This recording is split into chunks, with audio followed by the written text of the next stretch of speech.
Hello and welcome. My name is David Tveraas. I'm the creative director for a video game called Nightborn, which is also a vampire action RPG similar to Bloodlines 2. In fact, my game was inspired by Bloodlines. Today I'd like to review the Bloodlines 2 development diary number 26, The Masquerade of Seattle.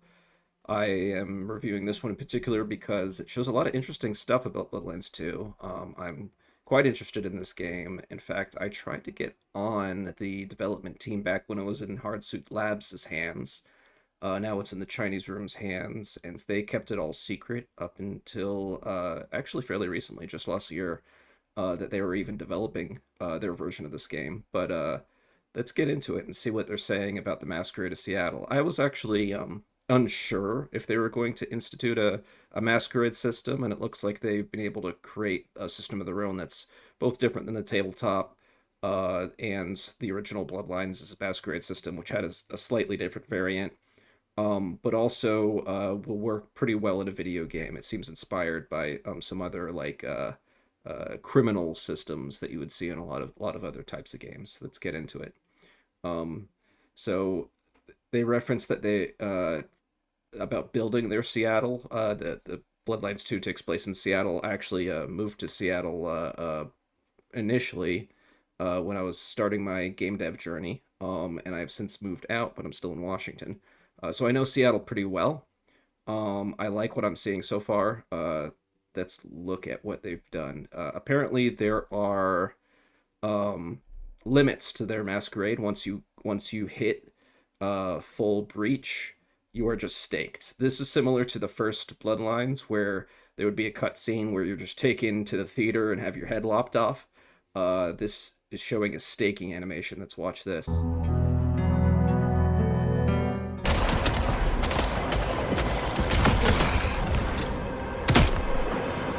So what you see there is Fire, that's the player character, used some sort of like, I'm guessing that's a blood sorcery power, and there's no real interface in this video at the moment. There will be in another video we're about to watch, but I'd imagine that their masquerade is going beyond what's acceptable limits here.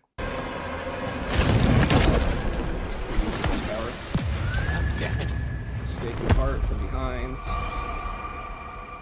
You're fading away, and you're gone. So as you can see, you don't see who's it's a sneaky assassin that gets you, I guess, just out of nowhere. So I guess there's someone watching Fire at all times to make sure that you don't go this far. I don't know if this is an endgame state or if you just get dragged in, because in Vampire the Masquerade, a stake through the heart isn't death. You're just stunned. So I'm guessing it's an end game state, but not necessarily. It says right there, work in progress, so this could change. Everything is up to change still, despite this being many years into development. Now they talk about the first tradition. I like that they're pulling directly from the core book of 5th edition. That's really showing its roots as a tabletop game. Thou shalt not reveal thy true nature to those not of the blood. Doing such shall renounce thy claims of the blood. So that implies, like, we're gonna take you out. We're gonna kill you. Now there's this next video, Acidic Touch. I'm not sure why this is in here. Maybe it's just showing that these are masquerade violation powers. Excuse me. Let's see the Acidic Touch. So there's an ability points. Let's analyze this. So they just showed one ability point. Acidic Touch, when you kill an enemy by feeding on them, their corpse dissolves, leaving no evidence. Okay, so this is actually to support the masquerade, so that there's no evidence. I see. Although I'd imagine if you watch someone's corpse dissolve, you'll be like, that's suspicious. See,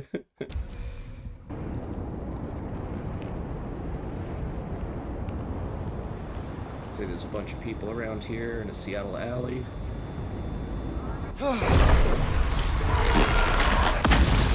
Someone just exploded. So I imagine that's another blood sorcery power, formerly thaumaturgy.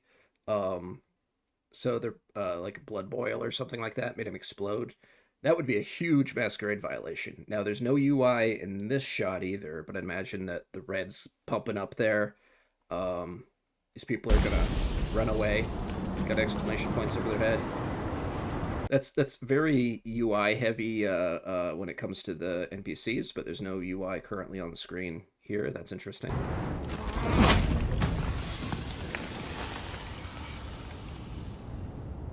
So was that a feed? It said that it was when you feed, but it looked like they just slapped them and then they just dissolved. That's pretty interesting though. I like the effect. It's hard to see because it's very dark, but I like it. Yeah, that's it. Um, Masquerade mechanics, like I was talking about. There's you'll see in a second. There's like bars that go up. Uh, it starts going up green if it's minor, like jumping high or running too fast. It's like, well, I guess somebody could do that, but that's really suspicious. Uh, Caution is orange, where you haven't triggered the masquerade violation yet, but you're showing things that are clearly supernatural. And then red, that's it starts rising red when you're about to hit that threshold of being staked by the mysterious assassin. There's also an eye symbol that pops up if someone's looking at you. So you can use these powers if the eye symbol's closed or not there. I'm not sure which one they're going to go with. Because there's no witness to your supernatural powers. And I believe this might show it. So you can see there's an eye right up here. And it's showing the mask, I guess masquerade. You got a little bit of a violation there. It's going up green, so it's not quite a violation yet, but it's showing you that you're close. Looks like you got a quest over here. Return to Katsumi. Okay, cool. There's a character named Katsumi. Nice. I need to catch up on that. I know there's a character reveal. Maybe that'll be my next videos to go back and check out all the old dev diaries I haven't seen yet. It looks like this is a Bruja or Bruja, if you like the redemption pronunciation. Is this their life bar? I know these are supposed to be the abilities they have. I can't quite make out what they are. Maybe that's a fist or something. They're kind of subdued there. Let's see what else happens. Ooh. All right, now we're seeing it's now the masquerade is broken. I like that. It's a cool symbol. The eye closed though, but we do have some yellow. People must have been running away. That might be why they're closed. Seen, not seen. So they turned away. Now they're looking. Now they're not. Well, now they're looking again. Uh-oh. Violation. Masquerade is broken. It's going up red. Running away to hide. That's cool art.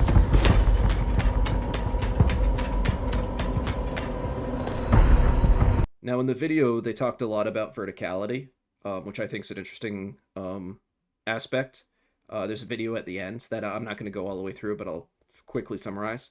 They were saying that the rooftops is like a masquerade-free zone. There's not a lot of humans up there, and if they're up there, there must be, I don't know, ghouls or something. So it seems like there's like levels. It's like if you're on the grounds, it's like a masquerade zone. If you're on the rooftops, it's sort of like free area. It's an interesting design choice. It makes it so that it's clear, you know, like how to get away quickly, and there's buildings everywhere. I guess in Seattle, so we'll see how that works out. Looking back down, it seems like there's no fall damage because you're about to see. All right, so it's going down. It goes from yellow to green. Masquerade is maintained. Yeah, so they sort of slowed down there a bit. I'm not sure if that was a power or if you just literally take no fall damage in this game. Which is fine, you're vampire, right? Fire's job is sheriff. So apparently the masquerade's doubly important because not only do you have to maintain the masquerade as a vampire, but you have to enforce the masquerade as the sheriff. So there's going to be little squabbles and stuff going on, and you got to quell it. For some reason, Fire's decided to be a sheriff, and that's part of the narrative, which gives you some identity and something like to do with sort of like a side job to make sure that they mention the anarchs here. I don't know if the anarchs are considered adversarial in this or not. Maybe you don't get to choose factions. I'm not sure. I guess if you're sheriff, you're in the Camarillas, right? So I'm not sure if there's any way to help the anarchs or if they're just a foil to thwart you, and you gotta take care of them. Um, NPC breach. Let's see what this one's about.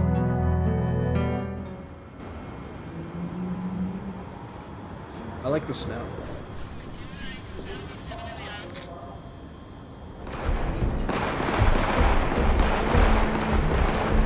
So this one is like gangway warfare they were talking about. Nice use of volumetric fog. So the animations are interesting.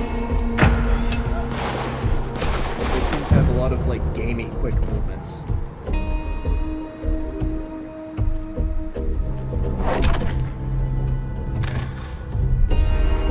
Yeah, I think that's pretty funny. A lot of people pointed out that a lot of the videos are showing like them using telekinesis to hold a gun up and fire him. It's like, well, just hold the gun and fire it. Why do you have to use telekinesis to do that? It's a cool effect though. All right, notice time seems to be slowing down here. I'm guessing this is some sort of like stalker mode or something. Maybe it's a power. I'm not sure.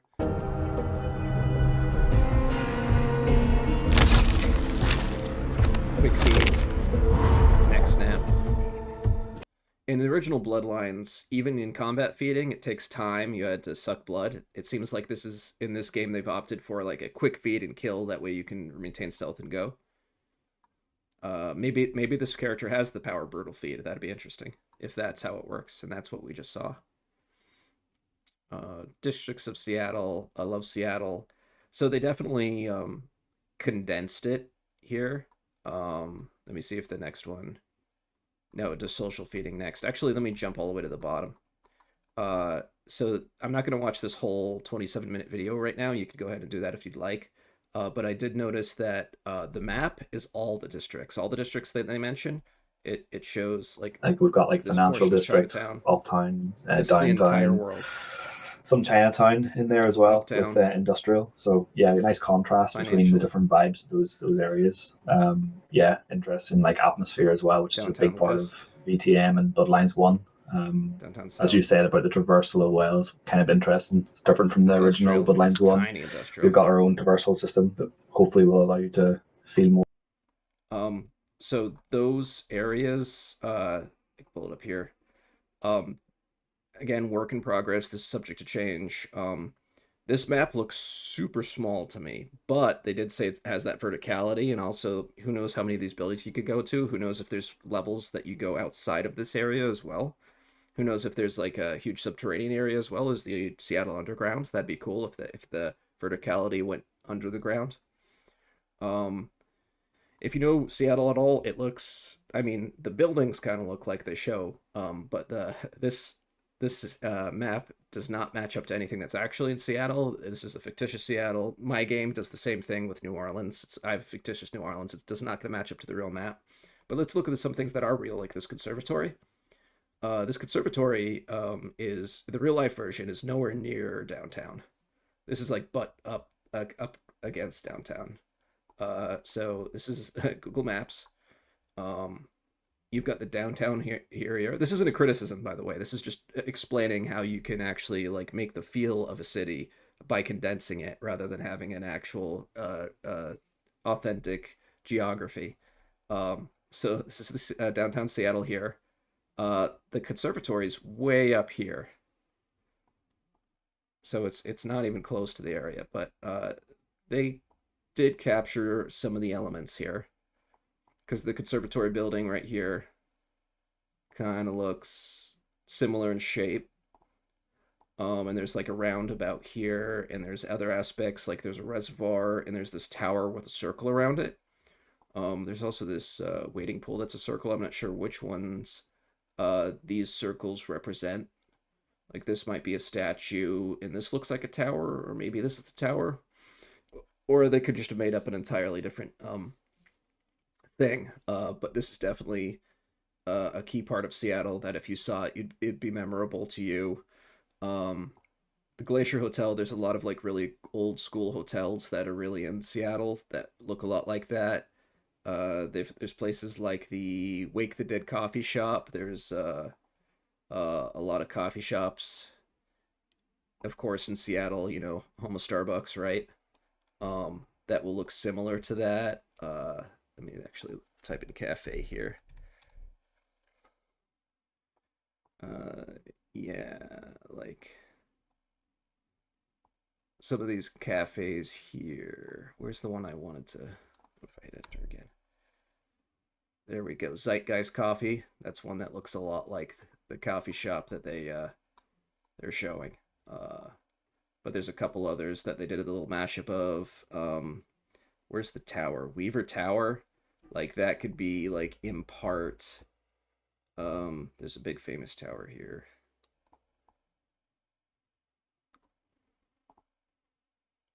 Of course, while I'm filming, it doesn't pop up. But there's Smith Tower. And then there's, maybe it's because I have cafe typed in. Yeah, Smith Tower on 2nd Avenue. That's a big one.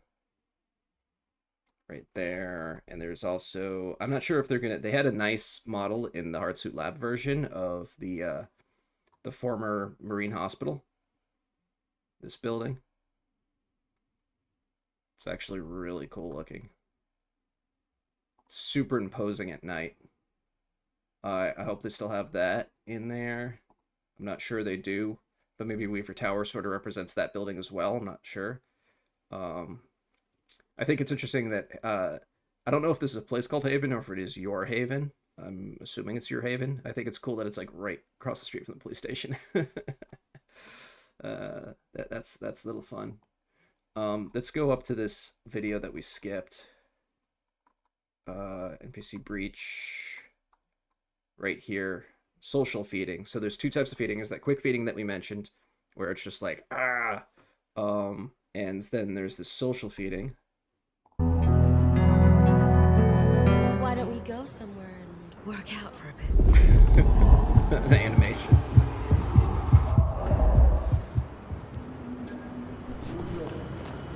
Work in progress. Work in progress. I'm not mocking it. I'm laughing with it, not at it.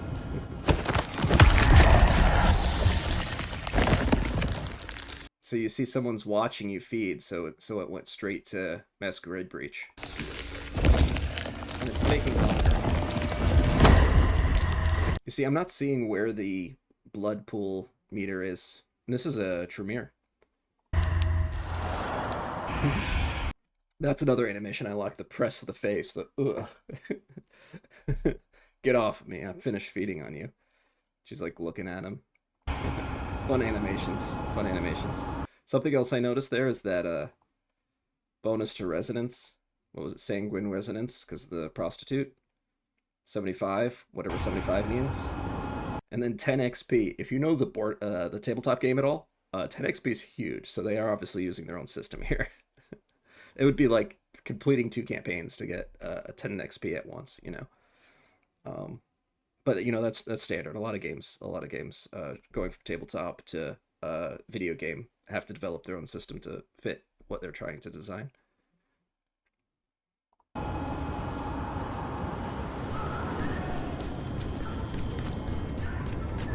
Running away from the cops because the Masquerade Breach, nobody sees them. Sprint, sprint, sprint.